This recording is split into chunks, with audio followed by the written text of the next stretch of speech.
Can you really negotiate anything? Yes, you can. In the world of real estate, negotiations happen as a matter of course. And if you have the skills to prevail, your clients will win every time.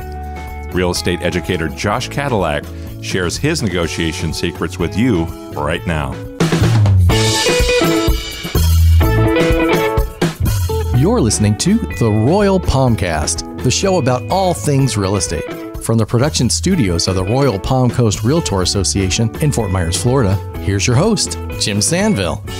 Welcome to the Royal PalmCast. I am indeed your host, Jim Sanville, here in the studios of the Royal Palm Coast Realtor Association in beautiful, sunny Fort Myers, Florida. We're here today, as usual, with a special guest, a particularly special guest this week, I must say.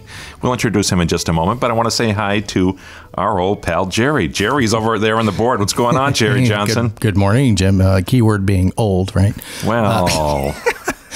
No, I'm glad we are off to a pleasant, positive, upbeat start to our 2021. I believe it's our first recording session for the Royal PalmCast this year. Yeah. And really looking forward to, once again, we have a killer guest. From what I understand, he is the Cadillac of instructors, but I'll let you elaborate on that as you do the formal introduction. That's a pretty good joke, Jerry. That's a pretty good joke. Thank you very much. And, I feel like it was there. I guess has probably never heard that. That's a new one, right? There. Yeah, well, the cat's out of the bag. I got to introduce him now. Our guest today is very well known to realtors and real estate professionals, not only throughout Southwest Florida, South Florida, the entire state, and the U.S. And I don't know about internationally, but certainly in the U.S., people know this guy. His name is Josh Cadillac. Welcome, Josh. Thank you. Thank you for having me. Josh is an instructor. He teaches all kinds of things to all kinds of people. He's got more initials after his name than Mr. Campbell, I got to tell you. Have you seen his business card or his email, Jerry? Not yet. Lots of initials. So, Josh, we're going to talk today about negotiating. And Josh is an expert on that, and he's got a lot of tips and tricks to share with us about negotiating. And so we can all do it the best possible way with advantage to our client. Josh, first tell me a little bit about yourself. Where are you from and how'd you get into real estate? Sure. I'm originally from New York. Came down here, spent most of my life in Southeast Florida, though. By the way, it's city, right? New York City. And what borough? Brooklyn. Brooklyn. All right, there you go. Red Hook. So Red Hook. Yeah, sure. It's why you don't mention it out loud. Red Hook is described as the armpit of the world. And no, it's a hipster. It's a hipster place. It is now. Yeah. It is now. It really is, and it's interesting because my father was the single largest landowner in Brooklyn for several years. Wow. He had a huge industrial operation up there, exporting vehicles, and really interesting guy. Oh, okay. So.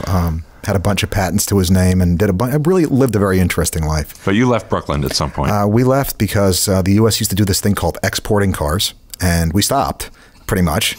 And so that business of exporting vehicles pretty much dried up in the late 70s, early 80s. And so we came down here. We had real estate holdings down here. My father very much had a taste for real estate. And so I grew up kind of in real estate, both dealing with the portfolio of properties that we had to sell in New York and also coming back down here to Florida and what we were doing here. So it was very much, I'm actually right now taking a second language, and I learned the difference between being a native speaker and learning the language as secondhand. For me, real estate was kind of a native speaker thing. Like I was a lot of time surprised at things that people didn't know about real estate because, I just grew up with leases and, tenants, and this is just, how life was. And so we came down here, and I was in a bunch of different businesses down here, a lot of food businesses. And around 2007, I had the brilliant idea to open a couple of restaurants, which coming into 2008 shows just how brilliant that was. Well, who knew? So yeah, I lost a lot. I lost most everything, and started again in real estate. And so I built the portfolio of real estate back up again for myself and, several businesses, and stay busy. And what year was that you started in real estate? 2009, 2010. Yeah, 2009. Yeah. So, yeah, it's been an interesting ride. Yeah, and you're based in Miramar. Miramar, my main office is in Miramar now, yeah. Yeah, which is down near Miami in Miami-Dade County or Broward. It's still in Broward, just barely Broward. Yeah. And so I was actually in Sunny Isles Beach, which was a very hot market there for a while, for several years. And just the last couple of years, I've been up in Miramar. That's where I've lived all this time, but that's But as I said, you spend a fair amount of time away from Miramar. Well, maybe not so much with COVID now, where you're doing a lot of webinars, I'm sure. Absolutely. Which has been a godsend. I mean, the technology lends itself nicely.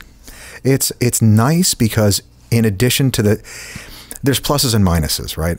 So when I have to do a webinar, I'm looking at myself and I'm not seeing anybody else. Maybe the person that set it up from the board is there so I can at least gauge someone's reaction. You know, I want to see if somebody's asleep and drooling on themselves or whether I still have everybody's attention, you know? And so that's been hard. It's actually more tiring to do a webinar than it is to do one live. I mean, my feet like it better because I'm not standing up all day. Right. But it's definitely, I miss being with the people. And, you know, getting that, looking at the person and seeing that they didn't quite get what I said and going back and saying it in a different way and seeing them that I got it. Because for me, it's about that. I like to teach because I like to see people understand things they didn't before. That's really what, you know, I mean, there's other things that I could be doing, but I genuinely enjoy doing that thing or saying that thing that maybe helps make somebody's life better from that day going forward. And you're also an active realtor. Yep. You're selling houses. Still, I still do it. It's still my primary source of income to this point. I mean, I don't take money from my other businesses. They make money, but I don't take money. I reinvest it all and in more real estate. I'm definitely a one basket kind of guy. I think real estate I'm super bullish on real estate. Yeah, it sounds like it. Right. And you're a general contractor too, a licensed general contractor. Yeah, so it definitely helps with, you know, perspective on buying and things like that. So yeah, it's all part of trying to have this holistic view of the product. Product knowledge is a really important part of any of this. And so it's one of the big things, actually it's one of the big areas when I train agents that I try to encourage them on and try to give them a different perspective on the product. We in our industry do a terrible job of understanding our product. The reason why I get listings at the rate that I do and I do the business that I do is because I go in there and I can talk about our product. Because as being an investor, as being a person who has to know what's good and bad, what are the tax advantages, what are the issues? I've been real estate rich and money and cash poor many times in my life. So I understand that's a downside. But I also know when the tax bill comes in, it's very nice having that depreciation sitting there and acting against your active income. And so all of these are things that if you're not talking about, I mean, especially where we are today, where we're talking about borrowing so much more money as a country, the inflation that's got to accrue from that, and what the benefit of real estate will be to anybody, not just investors. That guy that just bought his first-time home, he's much better off than he is having that money sitting in the bank. Because sitting in the bank, he's going to get killed. Owning that home is going to appreciate as that money devalues, and that's going to be a very good thing for him. You're actually making people's lives better on a daily basis. I want to ask you, bubble. Will there be a bubble soon? It'll come, right? Well, what is the indicator? I get asked that question a lot, right? The main indicator of a bubble is if the income to home price ratio gets thrown askew. So in a normal market, and probably not this market because we have a lot of people, I would imagine, in this market as well that come from higher income areas to here. The normal nationwide number is 2.5 to 3 times median income should be median home price. Now, in a market like yours and a market like mine, that number is askew because we have a lot of higher income earners. They earn a bunch of money someplace else, come here, and so that makes that number a little wonky. You know, we have this high-end property that sells that throws the rest of the averages off. But all in all, watching those things is what matters. 2019 was the best income year this country has ever had as far as income growth. It was a very strong year. And 2007, 8, there were several years in there in a row where the low and low middle class income earners, incomes came up. If I ask, and I do this all over the country, wherever I teach, how is your market doing? It's always the same. Everybody's market, through COVID, because I was teaching classes on COVID, same market. Single family homes on the entry level, the new home buyers up to the, next step up home buyers, they're killing it. The reason is their incomes have gone up.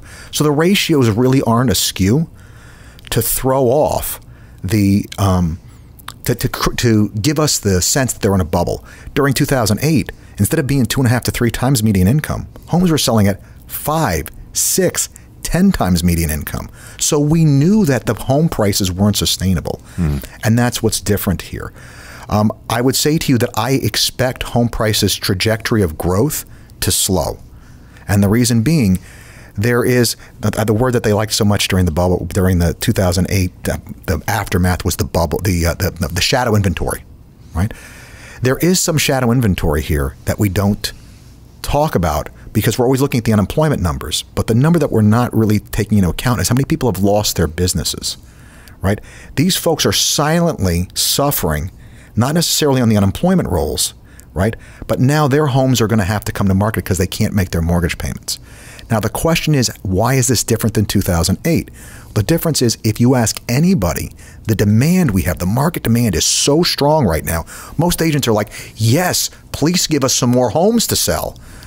So if these homes come to market, these folks aren't going to get 2008, where their home value has fallen below what they borrowed on it. They're actually going to be in a position where their home has appreciated and they should be able to sell at a profit. Now, the question really is on this is how big that shadow inventory is. And because of the nature of the way Florida's foreclosures laws are, that we have to go through an entire legal foreclosure process,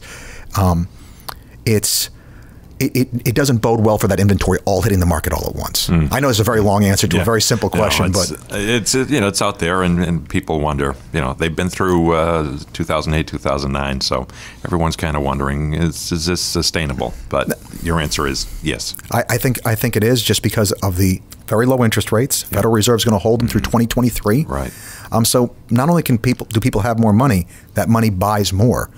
It's one of the interesting times on another show I was talking about, that this may be the first time ever where you could say it's a buyer's and seller's market simultaneously. Interesting. Because it is a seller's market. The inventory, everything screams it's a seller's market. Right. But you can spend an extra $15,000 for that house, and it's going to cost you an extra $2.37 a month because the interest rate is so low. And here's the crazy thing, guys. If we get to 3-4% inflation, the bank is giving you free money. You're borrowing it at 3%. So what you're actually paying is less than the rate of inflation. Yeah. It's having debt in an inflationary market is really the best place to be. Interesting. Yeah. Interesting. I could go off on any number of tangents, but I really want to rein it in and talk a bit about negotiation. Sure. You do a class on negotiation. What's the title of your class? No Nonsense Negotiation. No nonsense. I once read a book many years ago called "You Can Negotiate Anything" by Herb Cohen. You ever heard of this? I have heard of Herb Cohen, absolutely. Yeah, he was best buddies with Larry King, of all things. They grew up together. So Larry has a lot of stories about Herbie Cohen. But that's not important now, is it, Jerry? Yeah, sure it is. Okay. Anyway, this book, I'll never forget it. It said, you can negotiate anything. Go into Sears, you want to buy Sears, right? That's how old this book is. You can negotiate the price of a refrigerator. Don't pay what's on the price tag. Do you agree? You can negotiate anything? Absolutely. One of the things that we don't do a lot of in real estate education is teach the actual tricks to negotiation. Like we think that it's almost kind of dirty if you know the tricks and you use them the right way. And that's the thing for me. Like, I know certain tricks I would never use on a new agent. I just wouldn't do it because, like, it's not fair. It's not fair from an ethical. Like, I want to look out for my customer, but at the same time, I'm not going to take and play as hard as I could. It's just like if I was playing with a little kid and showing him how to play football. I wouldn't flatten him. It's not what I would do. But if somebody's going to do it to me, if I can't defend my customer, I'm sorry, I'm not doing my job. And so I need to know the tricks and the tools. So with the store, going to Sears, or if there was a Sears, or someplace like that, you go in and you ask 5 times for the same thing, different ways. My broker is a master that he did it. He used to get discounts at Dick's Sporting Goods and stuff like that. He'd walk in and say, "Hey, look, these shoes are $70. What if I was your family member? Could I get it?" Or first he'd ask for a discount. Well, what if I was a senior citizen? What if it was a family member? What if I worked here? Isn't there something you can do? And he said around the 5th time, like magic, they'll go behind the counter, they'll pull out a coupon, they'll find some way. And it's interesting because that's how little kids get their parents to do all kinds of things. Well, I do the same thing. I frequently when I buy something, I will say, kind of as a joke, but really seriously, how much is that with my discount? Yeah. And, what discount? I said, well, I'm a new customer here. I mean, you have some kind of reward for new customers, or AAA, AARP. What do you got? I'll take anything. And I bought a single tire the other day. And how much is that with my discount? Of course. And it was $10 off with my discount, as it turns out. So beautiful. It's worth it. There's definitely it's very much social interaction. It's persuasion, And it's really persuading the other side's position that their position is not as strong as they thought it was. And getting them emotionally to buy into the fact that, well, hey, wait a second, you know, maybe what they're saying has some credibility. I'll give you an example of one. This is one that a friend of mine used to do. He used to carry around a policy book. It was handwritten policies for his life. One of the policies was if he had to wait more than 5 minutes for a reservation at a restaurant, the manager had to provide him with finger foods and a drink at the bar. How does that work out? I can't tell you how many times this jerk got finger foods and a drink at the bar. He's like, you know, he pull out the, I'm sorry, my policy is that, you know. I want a copy of this book. Write this down. And so, I'm all over it. And so he does it. And you know, then the manager comes over. Well, you know, sir, we can't do, but look, my policy is, you know, I have a reservation. You told me to be here. This is my time, you know. He takes out the book. He takes out the policy book. He's got it in his pocket. And so when you realize this, you got to recognize that it's really creating an emotional response. Well, you know, maybe my position isn't as strong. I mean, the manager is like, you know, I'm not giving you finger foods and a drink. That's what his position is coming in, right? And then the position gets softened and softened and softened as he sits there and he, well, you know, what is policy? Well, what do I say to this? And it's really a throwaway line. And this is one of the things I teach in negotiation. There are these throwaway lines. I have a budget. When I say to you, I have a budget, I've tossed a little hand grenade to you that now you have to deal with. It cost me nothing to do that. What do I lose by saying I have a budget? Nothing. But now you have to deal with it. And so even with listings and things like that, when I go to get the price to the customer, I give them the information and then I make them defend their price. Gotcha. We are coming up on a quick break here, Josh, so if you don't mind hanging with us for just a minute, we're going to be right back after a very brief stop.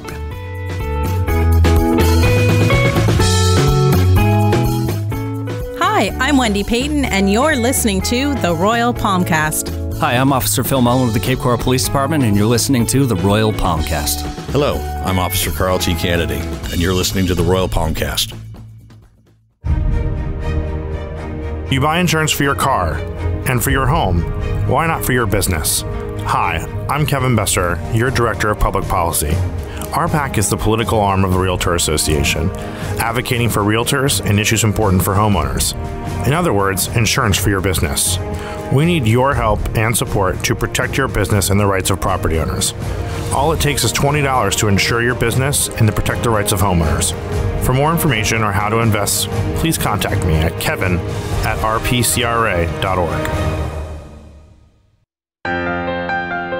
Have you ever wanted to write for a professional production or be on camera, reporting on real estate related topics? Are you a member in good standing with the Royal Palm Coast Realtor Association? Well, here's your chance to shine. We're looking for new talent who think they have what it takes to participate in video segments or other media production for the association, upcoming events, classes, special projects, and podcasts. We need members who can provide subject matter, script writing, appear in videos, and more. We rely on professional level commitment, and we're big on deadlines. We need volunteers who can consistently meet or beat deadlines on any project to which they commit to keep our program schedule on track.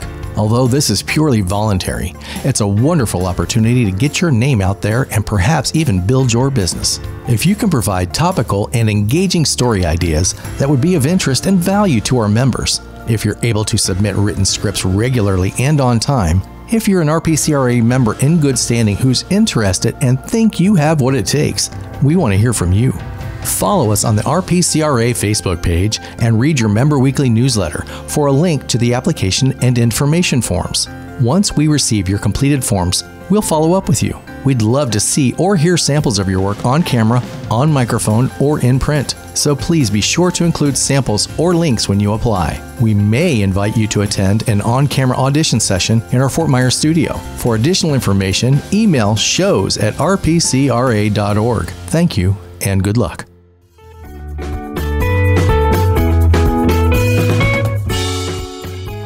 We are back on the Royal PalmCast with our very special guest. His name is Joshua Cadillac. Goes by the name of Josh, I understand, as well. So Josh is talking to us right now about negotiation, and he's got some great examples of how people have been successful using various techniques. Josh, tell us what realtors most commonly negotiate, other than price. I mean, that's the big one. I would say to you that actually the biggest and the most common negotiation that occurs in real estate, realtors don't realize they're actually negotiating. And the most important negotiations, first thing I teach in my negotiation class, is the first and most important negotiation that goes on in any real estate transaction is a negotiation for credibility. That is going on from the second you make contact with the customer in any way, shape, or form. Credibility. Absolutely. You know, and it goes before I even meet you. I get a marketing piece. You ever gotten a marketing piece from a company and you're like, I'd never work with them? Mm-hmm. Absolutely, right? And so that negotiation for credibility, that being taken serious and being taken as a person that they would want to work with, is huge. And most agents don't realize they're in the fight. They'll come to me and they'll complain. My customer said to me, I told them, you know, we walked into this house and they told me, well, you know, Zillow. I said, look, here's the litmus test to know whether or not you're winning the negotiation for credibility. You go show a house, right? There's 3 other couples looking at the house while you're showing the house. You know your market. You know this market is hot. You come out of the house. You say to the customer, look, you don't say anything more in the house. Go outside. We need to place an offer full price on this house today or it will be gone. If the customer says to you, well, I saw on Zillow you should always offer 20% less, you have lost the negotiation for credibility. If your customer comes out and says to you, okay, when can you get the paperwork to me? The customer believes you are the credible source of information. They believe what you say. There are 3 things. And this is like my research summarized all my classes. I talk about this in every class. Mm-hmm. There are 3 things you need to close for real. And what I mean close for real is I don't believe you measure success in this business by closing checks earned. I think that's a false matrix, right? Agents spend way too much on advertising. The way you measure success is closed customers for life, a person that would never do business with anyone else but you ever again. Because that's a customer I don't have to go out and re-earn. So in the last 7 years, my advertising budget has been nothing. All of my real estate business has come from past business, people just sending me people saying, hey, help these people out. You help me, help these people out, right? Mm-hmm. And that's how it should be. That should be the goal. Agents don't recognize that as the goal most of the time. And it's the nature of the business. You're like, I need a closing. I need to pay my light. I need to pay for my car. And they become employees of their real estate companies as opposed to being CEOs of their companies. So the 3 things you need to close customers for life are credibility. The first one is rapport. Rapport is just simply, I like you, right? And that is something that's ubiquitous in our industry. They talk about rapport a lot. In all the education I've taken, rapport is covered. Credibility, they never really put a tack on it. That's the second one you need, is that credibility. That idea that you need to know the product, because who is the customer and what are they really looking for? They're looking for a market expert. Otherwise, they do it themselves. So every time you say something that doesn't put you forth as a market expert, as a person that knows what they're talking about, you're sabotaging the very feelings you want them to have for you, which is, man, I'm lucky to have this person. They really know what they're doing. And the third thing is trust. And trust flies in the face of the perception that there is of realtors in the world, which is that we're out there for our commission. And so to separate ourselves from that, we have to say to them, by our actions, implicit in everything that we do, that, you know what, I don't care about the commission. Now, I'm not saying I sit here and cut commission. I don't play that game, right? But I need them to know this commission is what I'm getting paid to be all in for you. If it costs me, if it costs me a little bit of money to do it a different, whatever. If I have to tell you, no, don't sell your home right now. It's not the right time. Let's rent it or stay here. Let's find some other answer, because putting it on the market when I have a 3.5-year supply of inventory means it's not a good time for you. And it's more important for me to have you as a customer and a friend for the rest of my life than it is to get this commission. This commission's not worth that to me. And if you can say that and imply that with everything you do, now you have a customer that can't go out and replace you. You're irreplaceable. Where do you find somebody like that, right? And so understanding that you're in that negotiation from the second you make contact, all of a sudden that changes maybe the way I handle objections. It changes the way that I negotiate. It changes everything that I do, because now I recognize I'm in a fight and everything needs to score points toward that. If it's not, I'm wasting my time. Gotcha. So if you were to list the top 3, do's and don'ts about negotiating, what would they be for a realtor? Don't try to collaboratively negotiate with a competitive negotiator. Collaboratively negotiate. Yeah, so don't. One of the things, I mentioned this to you earlier, we were talking, is that in most negotiation classes, they're trying to push you toward this idea of collaborative negotiation, which is great. I love collaborative negotiation. Everybody walks away happy. Everybody gets something. We don't look at the pie. We say, hey, like, how do we make the pie bigger so that everybody gets a piece of pie that they're happy with? Because pie is good. But when you're dealing with a competitive negotiator and you're trying to collaboratively negotiate, you're trying to give to get in a lot of ways. If they're in the business of taking and not giving back, we have a problem. You need a collaborative negotiator on both sides in order to have a collaborative negotiation. Talk a little bit more about what that means specifically. A collaborative negotiator is going to be somebody that says, hey, look, my customer said they wanted to keep the chandelier in this house, right? But now they just got somebody in, and because it's 30 feet in the air, they're going to have to scaffold, and they maybe don't want it so much anymore. But the buyer really loves the chandelier, right? So the seller, it's going to cost the seller whatever. They come up with a deal where the seller doesn't have to keep the chandelier. The buyer maybe gives the seller a little bit of money. The seller's happy they got something for the chandelier. The buyer's happy they got the chandelier they love. The agents are happy because both customers aren't mad at them, and everybody goes along singing and running down and holding hands down the street, right? A collaborative negotiation is where you take things that maybe aren't part of the transaction and you either make them a part of the transaction or you take terms that are, what I say is, in class, we're looking for inequities. We're looking for terms of the deal that both sides value differently. If one side has to have it and the other side doesn't care that much, well, their having to have it means they may be willing to compensate the other side to get it. And the fact that they don't care about it that much on the other side means they'd be happy to get anything for it, right? And so finding those inequities, it requires you to be better and more aware. It requires you to ask questions. Okay, well, why are they leaving? When are they going? Is time really a pressure for them? Maybe I need a longer closing. I'd be willing to give you a few more dollars for the longer closing because otherwise I have to terminate my lease, and that means I'm going to have to pay it to the landlord. I'd rather give that money to you for the house that I want and close in another 60 days. This would be an example of a collaborative negotiation. If you're with a competitive negotiator, they want the fastest closing time. They want this much money. They don't care. They just want to feel like they won. And unfortunately, that makes up a great percentage of the negotiations done in real estate. For two reasons, I think. I think that you have some people that that's just how they are, right? There's certain cultures that negotiation is just, you're born negotiating. There's other people that feel like they have to fight about everything because they don't think they're really that good. And so that's how they defend their customer in their own mind. They're looking out for their customer by just fighting about every little term. Long story short is, if you're going to take and be negotiated with competitively, be prepared, have your skill set and your tools ready to negotiate competitively. If you have the opportunity to negotiate collaboratively, jump all over it because everybody theoretically walks away happier. So can you give me two more quick points that realtors need to know about negotiating? Okay. I think the throwaway line that we talked about before, having your little throwaway lines that are things that can be used to buy time for you. A throwaway line is, I have a budget.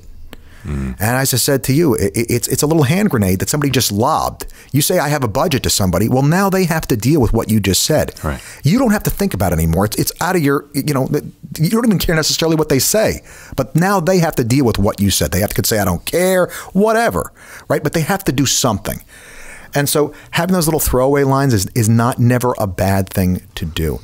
The third thing I would say is body language. And that's one of the things that I tried to add to my class. We actually have exercises in the live classes back when we get away from Zoom, where there's a 3-person negotiation, a buyer, a seller, and the third person is just observing the body language of the two parties.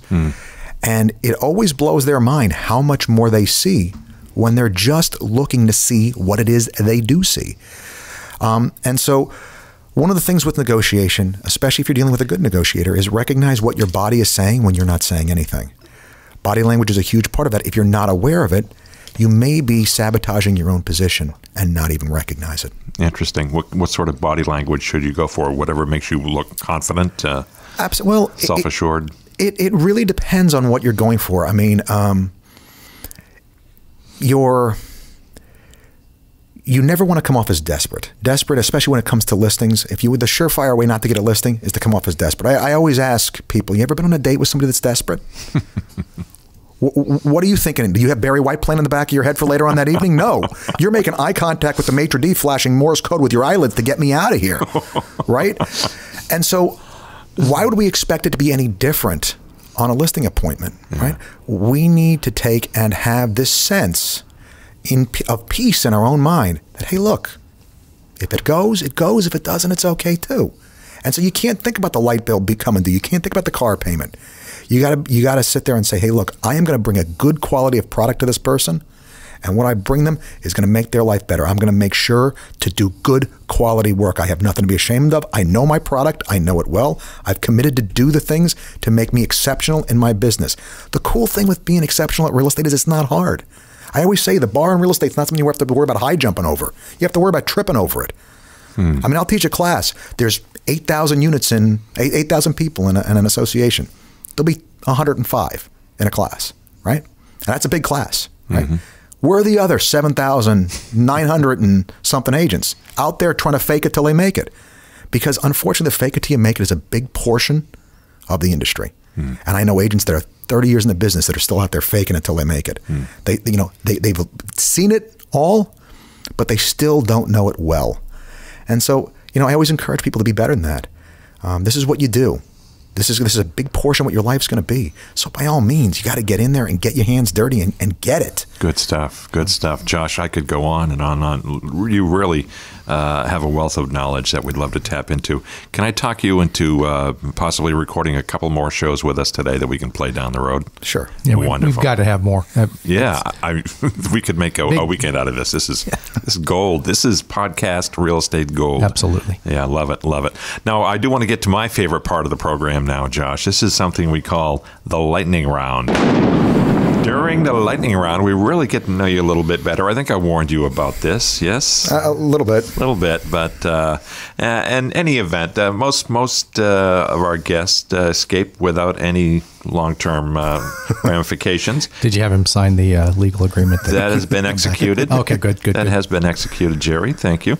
Now, in order to play the lightning round, Jerry's got a big part in this because every morning that we do the lightning round, he gets up extra early in Cape Coral in his mansion out there on the waterfront, drives out to Lehigh Acres, where there is a super box on a door at a house where we can't disclose the location. And inside are the official 3x5 game show host index cards that have the questions for the lightning round. Jerry, did you get the questions today? Well, I have the box, so it's a super box. It's beautiful. Okay, yeah. Okay, yeah, I got it now. So okay, you got them. Did you open up that box? All right. Last week you couldn't get into the box. It was rough. Yep. You got the whole deck there? Is that? That should be everything. Feels a little light. No, I got them all, Jerry. I've got them all. Because it was early morning for me, Jim. I'm not a morning person. Yeah, I know that. Maybe you should do it the night before, Jerry. I don't know. Just a thought. All right, Josh, back to serious business. This is the lightning round. And we're going to get some soundbite answers from you, hopefully. Don't overthink it. So here's the first one. When and where was the last time you saw snow? Wisconsin, 2019. Not that long ago. Where would you live if not in Florida? I was just in Cabo, and that was pretty nice. Oh, no doubt. Now, this is one I'm not sure how he's going to answer, Jerry. This one's multiple choice. You guys, use, or y'all? Oh, my history would say use guys, but I'm probably a you guys person now. You guys, yeah. More mainstream. Had a feeling.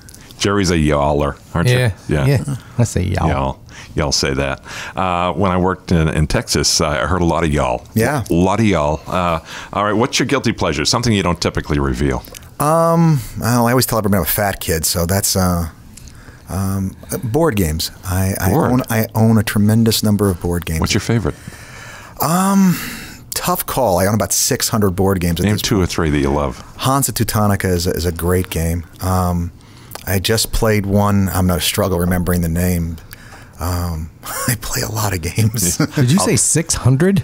Yeah. Believe it or not, it's the fastest growing hobby in the United States. Wow. I think I have Monopoly, maybe. Cards Against Humanity, that kind of thing? Cards Against Humanity would be, that's one. It's not, there's way better. Yeah.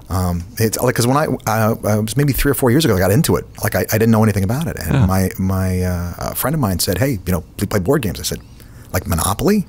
And because like Monopoly's 4 hours of just a war of attrition. So, And it's now there's all kinds of other stuff. So Settlers of Catan is a great, I've heard of it. Yeah. All right, now tell me some of your favorites. Your favorite TV show.